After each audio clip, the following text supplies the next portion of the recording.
Coming out changes everything, but what happens when you're already a father? When your truth collides with your responsibilities and your love life comes second to bedtime stories? Well, we're going to talk with a gay father about the courage, the confusion, and the search for connection today on Off the Couch.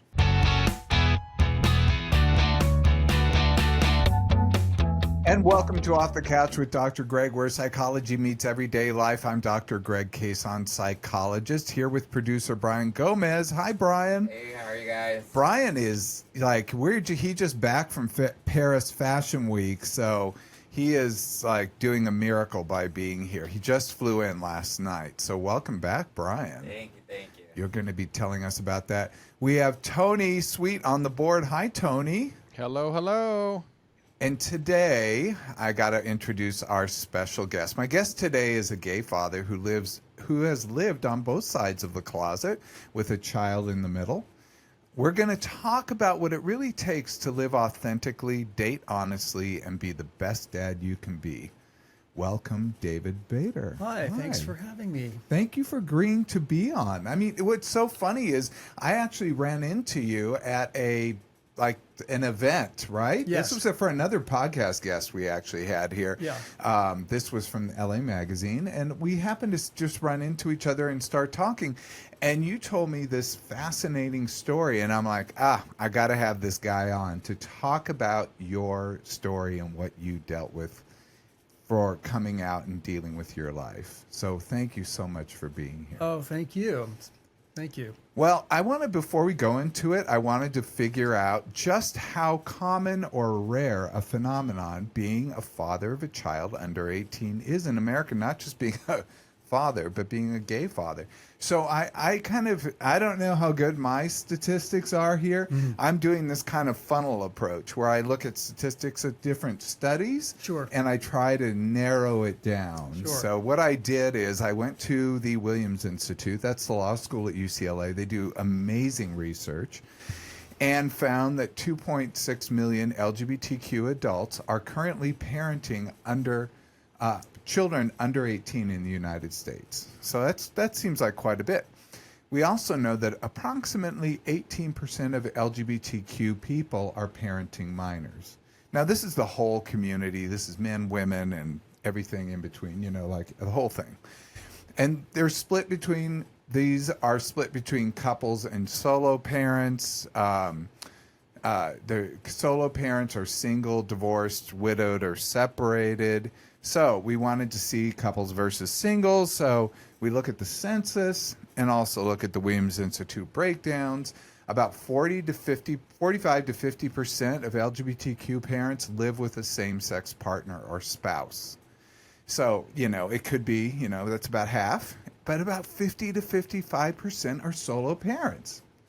I don't think people really know that because that seems like a very high number. We always think of these family units, 2 parents and a kid, type of thing. But actually, it's about 50 to 55%.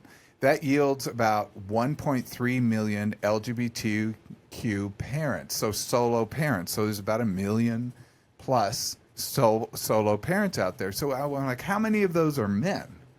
Then look at population surveys and found that 35% of LGBTQ parents are men. Then I took that number and I did that times how many we know are LGBTQ parents, put them together, 455,000 solo LGBTQ men parenting kids. So that's men who identify as bi, identify as, Interesting. Maybe whatever else. Bi, queer, whatever. So then I went and said, okay, among the LGBTQ men, how many identify as gay, like just like men, versus bi, trans, etc. Mm-hmm. So I looked at the Pew and Gallup surveys. They identified that 75 to 80% of LGBTQ men identify as gay rather than bisexual or any other identity. Mm-hmm. Then you break that down. So we're going down it's like going down a funnel. 300, but basically, about 0.78 is the number I used right in the middle. 0.78 times 455,000 equals 355,000 solo gay men currently raising children under 18 in the United States at this time. 355,000. Sounds like a lot. It's not. But then you look at the total population of the United States. We are currently about 365 million. So what this means is 1 in 940, or approximately 1 in 1,000, compared to our 1 in 1,000 people in the United States is a gay father raising someone under 18. So it's a pretty small, per capita, it's pretty small. Yeah. Oh, yeah, definitely. So you're kind of a rare breed. Well, you can imagine back in '92 when I was coming out of a marriage and coming out, and my son was 10 months old. Oh. So I took him, and I was more suited to raising him than she was. And so there I was in my 20s with a 10-month-old baby coming out, and at times I did feel like a venerable freak show because there were no men with babies, none. It was a very isolating experience. And I'll bet, how old were you at the time? 27? Wow. Okay. Yeah. So 27-year-old, Yeah, 10-month-old 10-month-old baby. child. Yeah. And you were just coming into your own Yes. and saying, this is something I need to do. Oh, yes. Okay. And for a lot of reasons. The most important reason for me was, if you cannot be honest with yourself, how do you instill honesty in your children? So, and I would be a better parent if I was authentic to who I am. So a big reason you came out was because of your child. Yes. That you wanted to be an authentic, true human Well, being. the marriage was, I got married in my early 20s, and I didn't know what I was doing. And she was glamorous and an actress and had been on the cover of the European Vogue, and she could not have children. So what do you do when you're grasping at straws and your marriage is falling apart? You adopt a one-day-old baby, and babies make good marriages better and bad marriages worse. So I realized the whole thing was just a disaster. Good marriage is better and bad marriage is worse. And that's certainly been my observation Yes. dealing with people. Yeah. But when you were coming out, did you feel like you were breaking up your family or saving your family?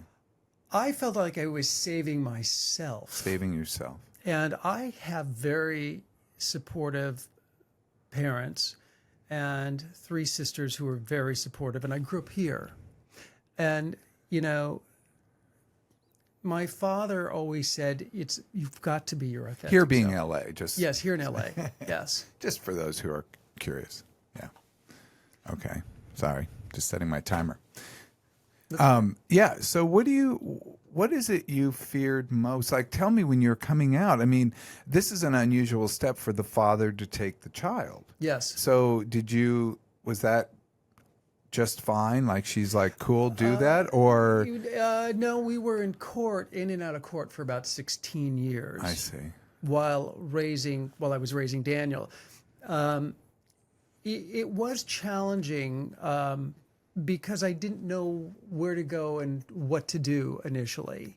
I remember strolling up to the Abbey when it was the coffee house across the street. I do remember it well. This is a very famous gay club here now, but it started out not serving alcohol, serving coffee, Right. and it was kind of a late night place, the place you went after the bars often, Yes. or just hung out in the Or afternoon. Sundays. Yeah, yeah. yeah. And I remember the first time strolling in there with Daniel, and it got really quiet. Yeah. Because they could tell I was the parent. I mean, the way I was, but I just felt very uncomfortable. And I was looking for other groups and dads, moms. There was nobody. But I forged away, and I did meet some incredible people who are still in my life. People who were also parents? No. Oh. No, I don't have any friends really I have friends now who are parents, but I didn't forge any relationships with people who are parents because there really were none. No gay people that I know of. So you really didn't have any fellow parents to lean on to? No. Wow. No. How about like straight parents, like the parents at school and things like that? Did they accept, reject? They were curious. Curious. Yes. They were curious. Who's that girl? Yeah, No. my son. I took him to. There used to be something called "Mommy and Me" class, Uh huh. Yeah. and and I wanted him to go, but I wasn't a mommy, but I did go. And at the time, Carrie Fisher was in there with her daughter Billy, and she was getting a divorce from her husband who was gay. Oh my. So, and I don't know if I should say that, but I think it's a known fact. I think yeah. So, she and I would talk about it. She said, "How did you end up with the baby?" It was very, very. Everyone was sort of shocked by it. I loved it. I loved parenting. To me, it didn't feel like a burden at all. I was so grateful that I had him. I had a lot of fun with him, and I took him everywhere. That little child was so sophisticated. Went to cocktail parties and restaurants and the theater. I loved being with him. Dating was a little challenging, of course. Well, how did you work that? So dating, here you are. You have this 10-month-old. You're showing up at the Abbey. You're going to Mommy and Me classes. Right. You're sort of forging your way. You grew up here in L.A., so you already kind of knew the landscape. At least you had Yes. that. Did Yeah. you have childhood friends to lean on? I'm just wondering, who was there to support you? Well, I was interestingly enough, there were a lot of my childhood friends who were angry with me because I did not share this whole thing about coming out. Oh, I sort of Jesus. cut them out because Yeah. coming out in the city you grow up in, and and they were at my wedding, and it was. I kind of needed to get my own bearings before I started to deal with that. And the funny thing is, they were all really great about it.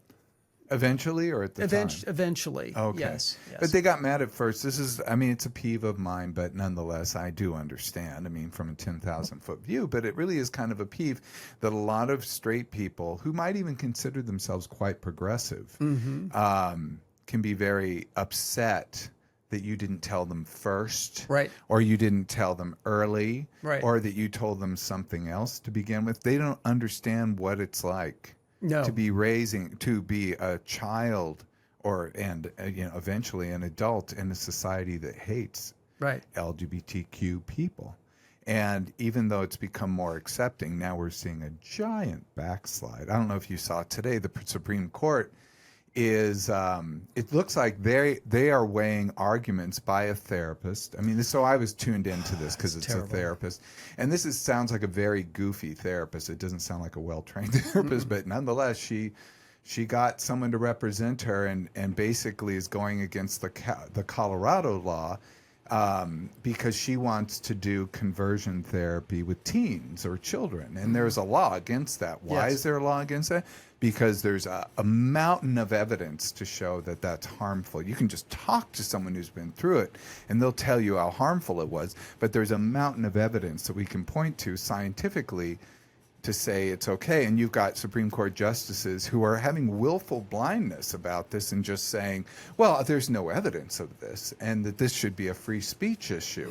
Whatever free speech is there, I guess it's okay for a licensed medical professional to say, to give really bad medical treatment. I guess that's what they're about to say. But the poor kids, yes. Yeah. So this is the world we live in. It's a world filled with assaults, and that's going to happen. The Supreme Court is going to overturn what they said was okay 3 years ago, which were to outlaw conversion therapy. Now they're going to overturn it.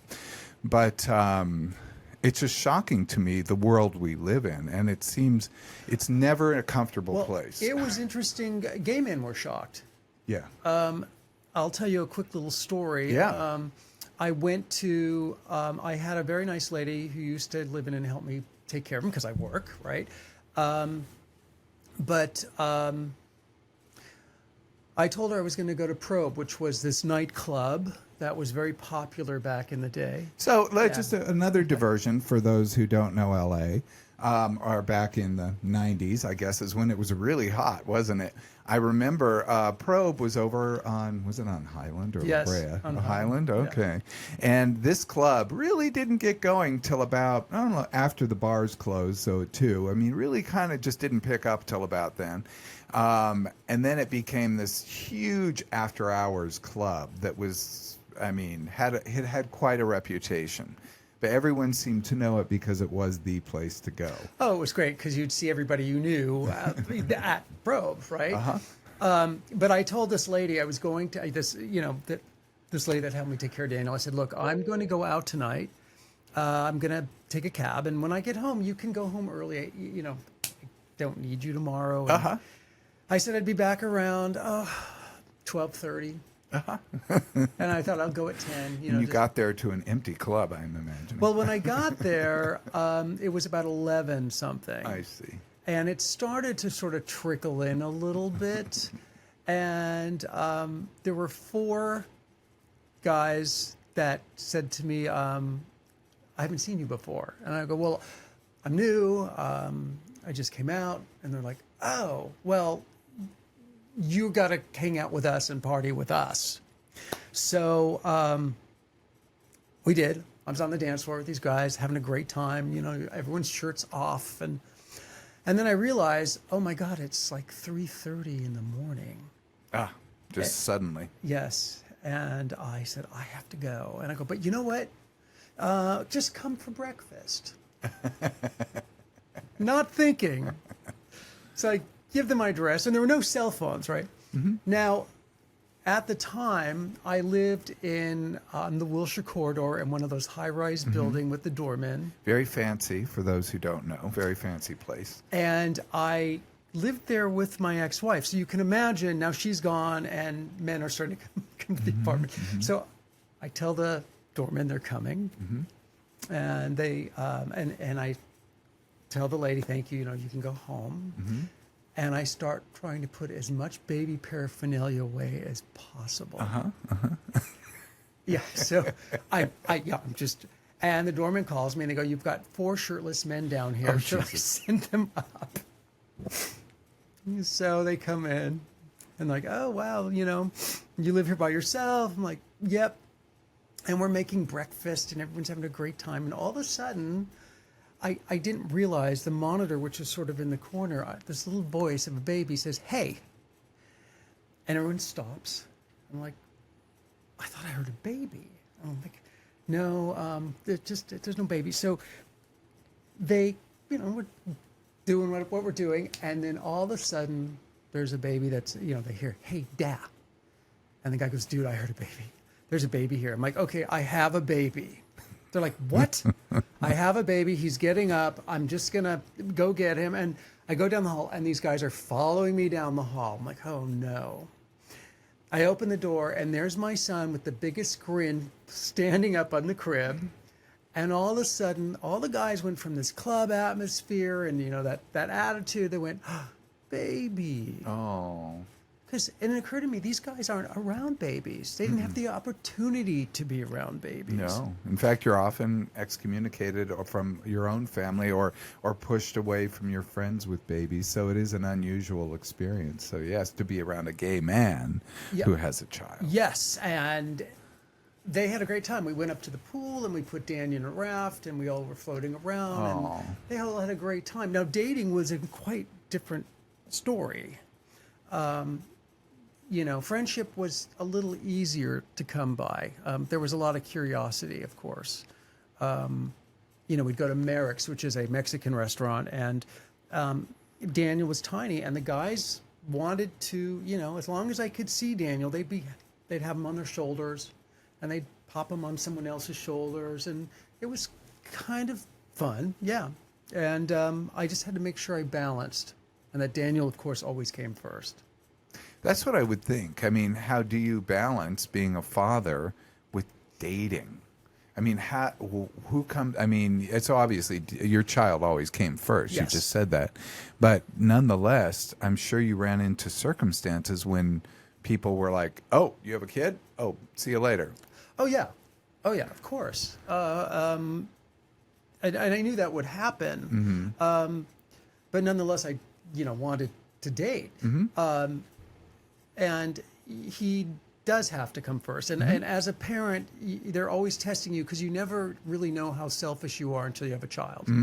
Because in your mind, like, I don't want to do this. I want to come first, but you can't. The child has to come Good first. parents would have that philosophy. Yes. So I met this one guy, and we started to go out. And he came over one night, and I said to him, my son is teething, but he should be sleeping. And the lady left. And we're having a great time, and we're kissing and all of that. And all of a sudden, I hear Daniel, and he's crying. He's when babies get their molars, it's very painful. I don't remember, but yeah. I imagine so. So I said, I'll be right back. And he goes, where are you going? I'm like, well, he's crying. I've got to go get the baby. So, and then we come back. I put him down, and I come back and start kissing and making out again. And I hear Daniel's crying. And I'm like, I'll be right back. And he goes, really? And I'm like, I'll be right back. And I go to get Daniel. I bring him in. And I said, the poor baby, he's in such pain. He's getting his molars. And the guy says to me, how long is this going to go on? Yikes. And I said, well, it's not, because you're going home. Good for you. But there was a lot of that in the beginning. Because, man, what a tool. He was asking you to put your child aside. Yes. And make him the priority. That's, Yes. that's a bad sign for years to come. Oh, yes. I'm like, thank you. You gave me such great information up front. I'm so grateful. Yeah. Yeah. Yeah. That's always a big one. Why did you want a kid? I always loved kids. Always loved kids. And I thought I wanted that white picket fence. I was very fortunate. My parents had a very happy marriage. Is this from when you were a little kid? Yeah. You wanted, that is a common reason people experience, Yeah. I was themselves as a counselor, child. yes. No, were you really? Yeah. That's so cool. Yeah, those were always the coolest kids. I got to be camp counselors. I loved it. And I really, if I knew for sure my marriage was going to implode, we would not have adopted. But I'm so grateful that we did, because I don't know otherwise if I would have had a child. But I always wanted a kid, and I had been in long-term relationships. In the first long-term, we had discussed having another kid. And but there was with a man. With a man, you discussed having a second child. Yeah. Okay. And he had raised a kid, so he was very familiar in the ways of children. Okay. So that was also very healthy. Yeah. know? So that showed me that there are men out there who were accepting. But I jumped into that relationship pretty quickly because it was the first man that was like, oh, cool, you've got a kid. That's great. Oh, wow. I was like, okay, you're it. Well, I mean, you have to think of two in that instance. Yes. I know I was raised by a single mother, and she always had to think of the kids. Right. The kids were always primary. Oh, yeah. And that's just how it was. And one was disabled. So, I mean, it kind of made everything much more amplified. Oh, when they're disabled, my son was diagnosed with autism at 29 months old. Ah, yes. And that was a huge pill to swallow. But the thing about that was there was a window of opportunity. So he learned to read and he learned to write. And, he's doing fine now. He's an adult. He's in a group home, and of course, he comes home all the night, spend the night once or twice a week. But that was also very challenging because now not only did I have a child, I had a special needs child. So Yeah, that's 10 times. Yeah. Yeah. So, and I think when you have a special needs child, then so much of your life becomes focused on the child. And of course, it's not like they just run away and have independent lives. You continually have to be a father the rest of your life. Yes, I'm his conservator. Yeah. And then I've put somebody else in place, so if something happens, he's taken care of. But he's also taught me so much about humor and how to laugh at yourself. And the sky is not falling. It's been he's been a very good teacher, actually. It's interesting, yes, to stay totally present as opposed to, you know, thinking about like, I can get all caught up in world events, like you heard me earlier. But yeah, it helps you really to focus on what's important, which are the people in your life. Yes. Yeah. So, like, I just wanted to throw out some common reasons that men might want to have children, gay men might want to have children. This is from a study. Emotional intimacy is one reason. Wanting a family. These are what the men said in large numbers.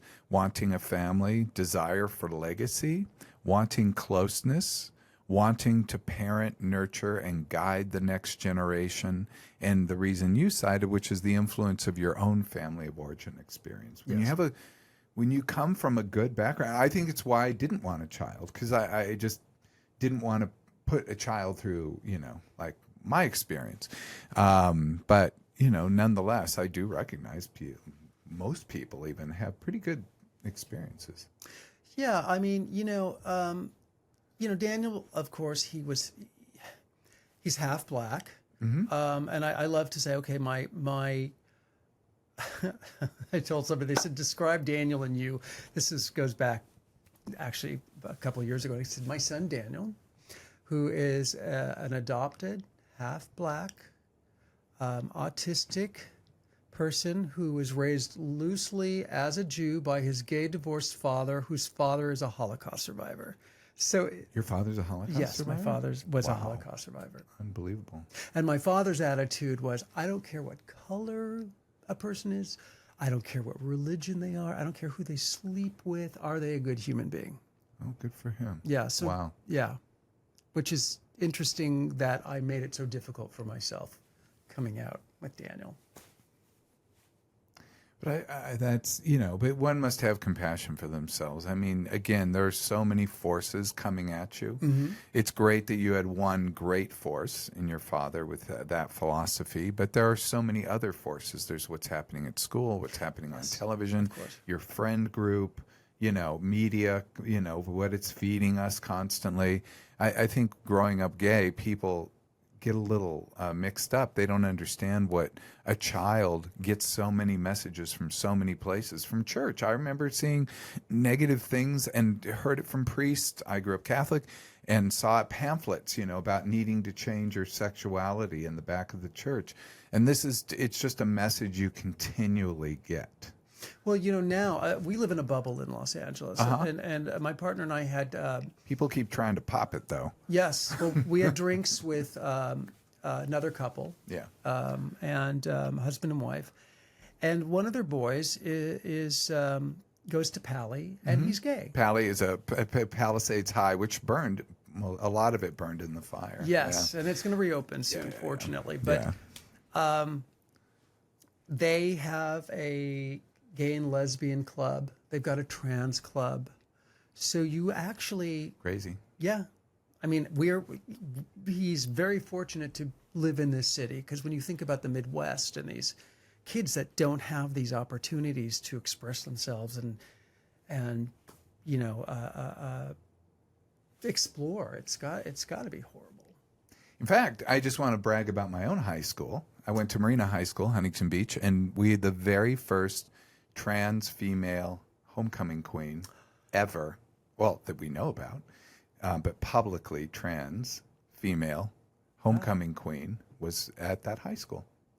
That was, I think, probably about 12 years ago. That's fantastic.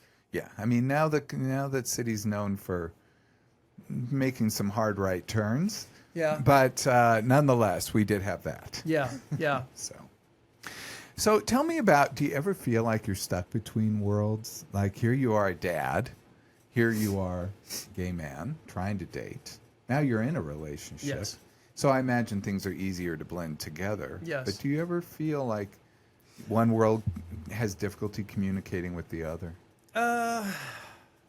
Not as much now. Okay. But it's still always a pull. Like Daniel, I'm going to pick him up tomorrow. We had to have a meeting. We have to adjust his medications. It's this is an ongoing thing with Daniel. Interestingly enough, I don't discuss these things with friends of mine because they wouldn't really understand what's going on. They love Daniel. They know Daniel. But when I was younger and he was home, oh yes, it was. I felt like I was living in two worlds. Wow. Yeah, I mean, I know this world because my brother and dealing with the exact thing, living in a group home, the whole thing. I mean, very, very similar. So my brother just recently passed, though, just a couple of months ago. So that was unusual. So I would say unusual. No, it's quite usual. It's just very sad. But yeah, so I do understand. And I think that is just another layer. Like if you were just a typical, dad, like, just got to get him to 18 and push him out the door. Right. But again, when you have a child who has special needs, then you are the parent. You've got to be in that role for the rest of your life. Yes, I'm in that role for the rest of my life. Yeah, and being a conservator, which Yeah. I was as well. So it's the same. And Daniel, surprisingly, was very well adjusted as a small child, seeing me in a relationship. And he was very comfortable coming with me to a pool party and, and he... How cool is that? Yeah, Because so they cool. just love people. Yeah, love people, love people. I remember taking him to Hamburger Mary's when they first started doing the bingo nights, and he was about 10. And we walk in, and he looks at me, and the drag queen says hello. The drag queen does the bingo. There's Yes. drag queen bingo. It's a big deal here. And Daniel looks at me and goes, "She's a man?" I'm like, "Yes, she's a man." Clocked it. Yes. But I was happy I could actually provide that for him, that he has such a normal perspective about relationships. Yeah. Yeah. No, that's actually quite good. What has fatherhood taught you about love? You have to love unconditionally. And it doesn't necessarily pertain to just your child. Although primarily that's what I mean, love unconditionally. But, and I don't even know if I have to love unconditionally. I think you just love unconditionally. I also like the fact that it gave me perspective and that I didn't always have to come first.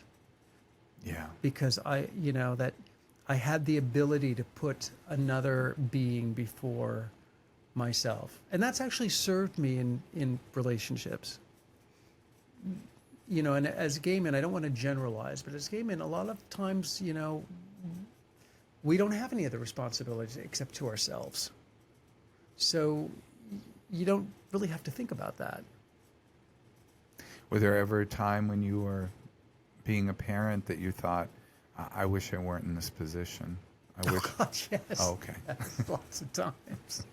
Lots of times, yeah. I mean, there were times I was supposed to go to on a trip with my ex and Your ex-wife or your ex-partner, male guy? Okay. Uh-huh. And we were going to go to New York, and then from there we were supposed to go to Paris. So I was very excited. Mm-hmm. And the day we were going to leave for New York, Daniel is probably about 3.5 or 4, and he's running a huge fever and a horrible cough. And I'm like, you go, but I cannot leave this child in somebody else's hands. I've got to take care of him and make sure he's okay.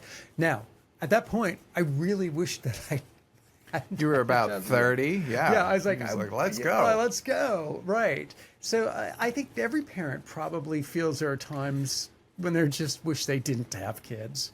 Oh yeah, I imagine so. Yeah. Hi, Mom and Dad. Oh yeah, yeah. I'm sure there were many times. But that's really shows that's how lovely it is that, there are parents who probably would go who are more narcissistic, who are more maybe not as focused on their children. Probably his mother. I shouldn't say that. But yes, but Well, probably. tell me his mother. about the mother. I mean, did she ever give you problems? You took the child, or is she like good riddance, or what happened? No, we had a lot of issues where I felt he wasn't getting proper care when he was with her. She also played dirty pool, for example. I had the district attorney calling me once and saying that we're going to have to come after you if you don't get your shit together. Excuse my language. And I said, what do you mean? And he said, you've got to let her have the child. And I said, she's not been showing up for the child. So I had to have a officer stationed at my house for 2 weeks on the day that she's supposed to come and pick up the child. And she didn't show up, and she'd file another complaint with the district attorney. So they actually paid for an officer to stand there. We had to get somebody. Oh, to you had stand to there. get it. Yeah. And then we had to start doing exchanges at the police station, which was terrible. But, yes, we were, she wasn't done punishing me probably until 6 years ago. And then she cut off all communication with Daniel. Oh, and wow. yes, and when we were... And a child who has special needs Yeah. like this, they get hit in the gut. They don't process it. They can't process it quite the same way. No, it was devastating. It's for him. devastating. It still is. Yeah. But he knows he's well loved by a lot of people, but that is his mother, right? But yeah, so she that's it, stopped communication. Wow. I'm sorry to hear that. But you've been a constant force in Daniel's life. Oh yeah, And so that's the through line is you. Oh yes, oh yeah. He knows he can count on me. What do you hope that Daniel learns from you?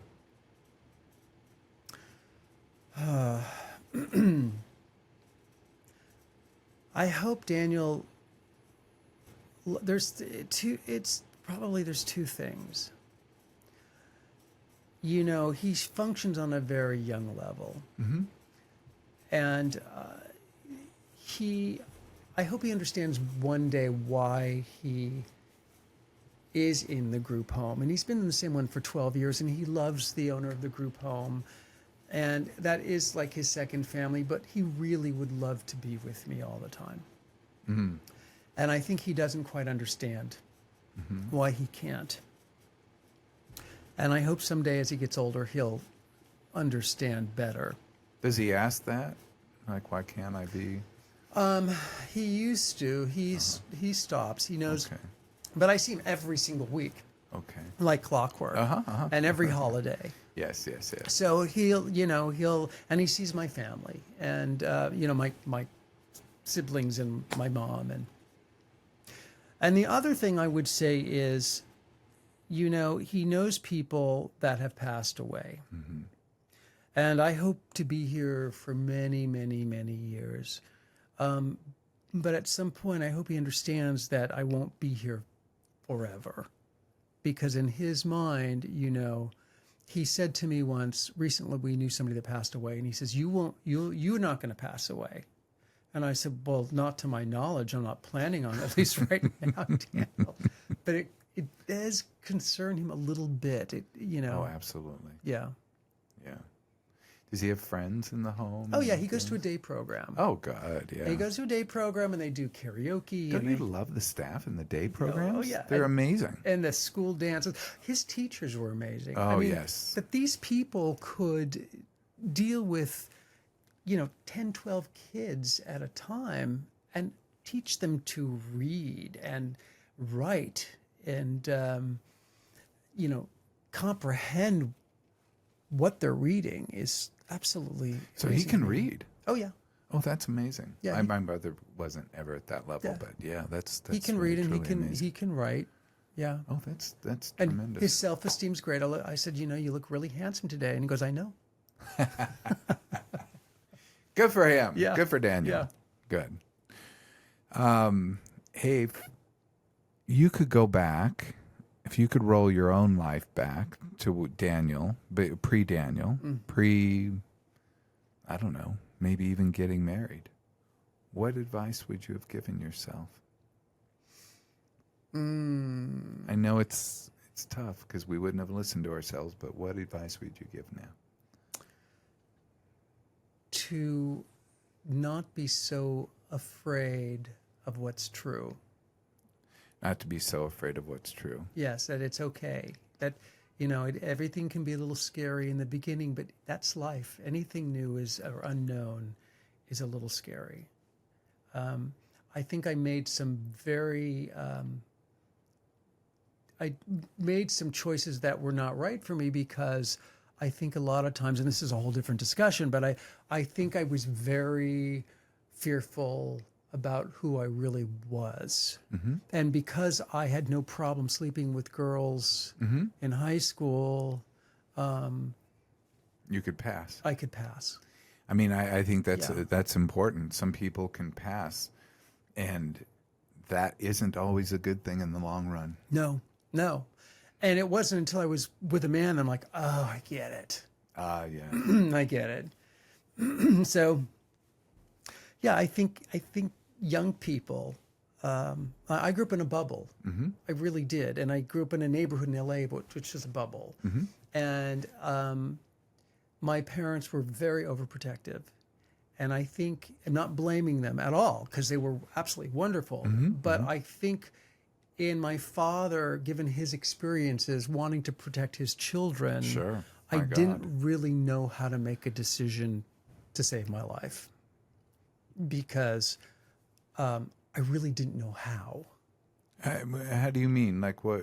You didn't know how to make a decision? Well, everything was always taken care of. oh, for they me. took care of you. Yeah, so I really didn't understand anything about life. Did you have siblings, or was it just Yes, you? I've got 3 sisters. Oh, okay. Yeah, Right on.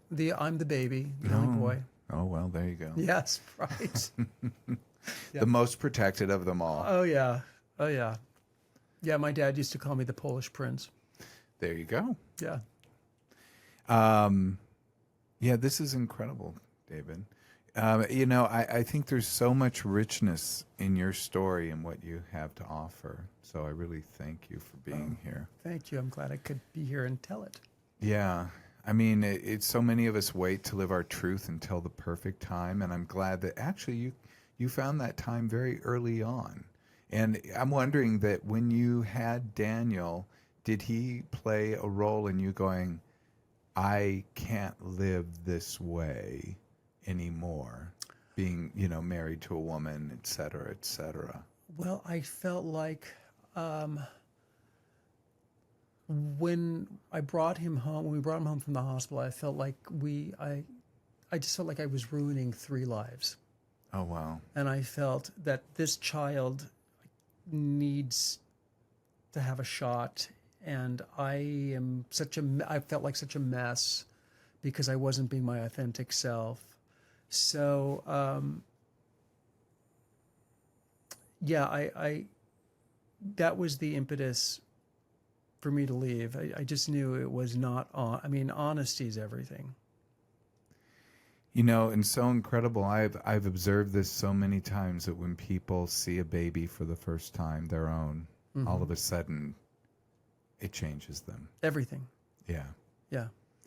And it changes them sometimes for the better, and sometimes they go a different path. That's right. But I'm glad it really changed you for the better. You know, authenticity. Your authenticity is really welcome, and it's not just about you; it's also about your kids. So that's Yes, and I felt it's quite a gift. I think I'm a better friend, a better partner, a better family member because of Daniel. That's beautiful. Well, thank you for sharing that with us. I really appreciate you being here. Is there any advice you can give to expecting fathers out there, oh my God. Yes, maintain your sense of humor. Because that will be challenged many times. Right. Yes. Okay, maintain your sense of humor. I came up with some resources. I'll have a lot more in the YouTube page on the show notes, or I'll have it in my. I give a handout for these shows that you can go and download. So I'll put all these resources on there. But 4 big ones: Family Equality. It's a leading nonprofit for LGBTQ families. You didn't have anything. You didn't even have potluck. Nothing. Pop Luck. Nothing. Pop Luck was here in L.A.